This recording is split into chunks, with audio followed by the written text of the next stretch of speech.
இலங்கையில் புதிய அதிபர் பதவியேற்றிருக்கக்கூடிய சூழலில் தமிழக மீனவர்களின் நிலை கவலைக்கிடமாக இருக்கிறது. இது தொடர்பாக பேசுவதற்காக நம்முடன் ராமநாதபுரம் எம்பி நவாஸ் கனி இணைப்பில் இருக்கிறார். சார் வணக்கம்.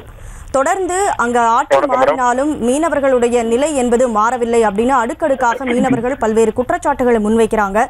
இதை பத்தின உங்களுடைய கருத்து என்ன? புதிதாக பொறுப்பேற்றிருக்கக்கூடிய இலங்கை அதிபர் இலங்கை கடலோர பகுதிகளிலே தமிழக மீனவர்கள் மீன்பிடிக்கக்கூடிய பகுதியிலே ரோந்து போடு படகுகளை அதிகப்படுத்தி மீனவர்களை அதிகமாக தொந்தரவு செய்து அவர்களை கைது செய்யக்கூடிய திட்டம் இருப்பதாக தெரிகின்றது. ஒன்றிய அரசை ஏற்கனவே நம்முடைய தமிழ்நாட்டினுடைய முதலமைச்சர் வலியுறுத்தி கொண்டிருக்கின்றார். பாராளுமன்ற உறுப்பினராக தொடர்ந்து நான் ஒன்றிய அரசு வலியுறுத்தியிருந்தேன். நம்முடைய அரசு புதிய அதிபரிடத்திலே இலங்கையை தெரிவிக்கக்கூடிய அதிபரிடத்திலே தமிழக மீனவர்கள் பாதுகாப்பாக அங்கே மீன்பிடிக்க போடுவதை உறுதிப்படுத்த வேண்டும். அவருடைய பாதுகாப்பை உறுதிப்படுத்த வேண்டும். அவர்கள் கைது செய்வதை படகுகள் பறிமுதல் செய்யப்படுவதை தடுப்பதற்கு ஒன்றிய அரசு புதிய அதிபரிடத்திலே வலியுறுத்தப்பட வேண்டும். நம்முடைய அரசு ஒன்றிய அரசு வலியுறுத்தினால் நிச்சயமாக அவர்கள் கைது செய்யப்படுவது தடுக்கப்படும்.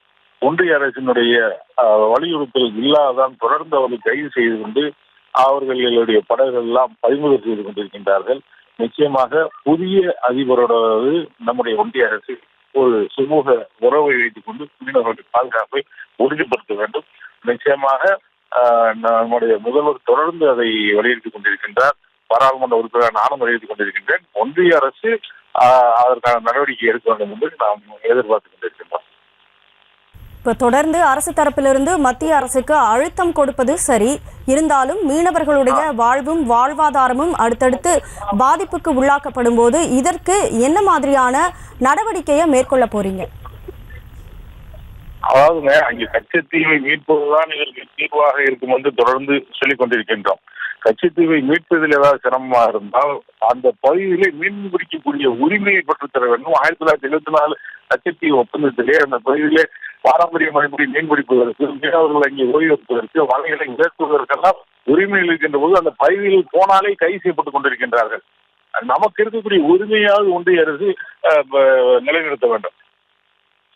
அந்த பகுதிக்கு சென்றாலே கைது செய்யப்படுவது ஒரு பறிமுதல் செய்யப்படுவதுதான் தொடர்ந்து நடந்து கொண்டிருக்கின்றது. இது ஒன்றிய அரசு வலியுறுத்தினால் நிச்சயமாக செய்ய மாட்டார்கள். ஏதோ தமிழக மீனவர்கள் மீது ஒன்றிய அரசு மாற்றாந்தாய் மனப்பான்மையோடு இருப்பதால் தான் இன்றைக்கு இலங்கை அரசு இந்த அளவு அதிகமாக மீனவர்களை கைது செய்யப்படக்கூடிய ஒரு நிலை இருக்கின்றது. மீனவர்கள் கடலுக்கு போவதற்கு அந்த பகுதியில் போய் மீன் பிடிப்பதற்கு அச்சத்தோடு தான் தமிழக மீனவர்கள் குறிப்பாக ராமேஸ்வரம் மீனவர்கள் இருக்கின்றார்கள். ஒரு நிச்சயமற்ற நிலையிலே அவர்களுடைய தொழில் இருக்கின்றது. நிச்சயமாக சார். இணைப்பில் உங்களுடைய கருத்துக்களை பகிர்ந்ததற்கு நன்றி திரு நவாஸ் கனி. செய்திகளை உடனுக்குடனும் துல்லியமாகவும் தெரிந்து கொள்ள சப்ஸ்கிரைப் பண்ணுங்க.